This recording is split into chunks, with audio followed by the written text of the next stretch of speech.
لشکران جمع کنید چارچین زنیم پای اسکندر مجید خان خواهیان بکهرن بفشتیم به پاسهان بفشتیم به چارهاف کن پاسهان بامنی به سرگی خاک ارزانه بزنید تبل عزا اینو به تاکه شب ده محرمه که خام خاکه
سمسام خان خواسته تا تخت فرهنگ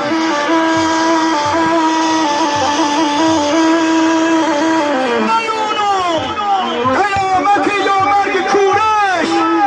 بختیاری هفت و چار قاسم شورش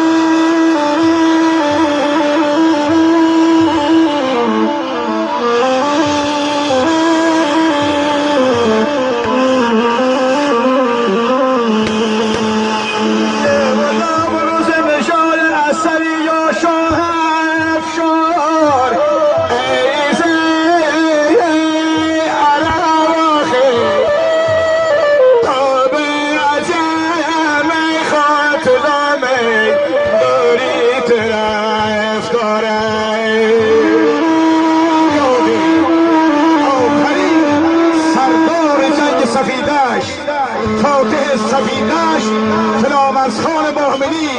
دارنده مدال شاهی آخرین کلانتری که زبطوه بختیاری امروز شاهد مرگ او بوده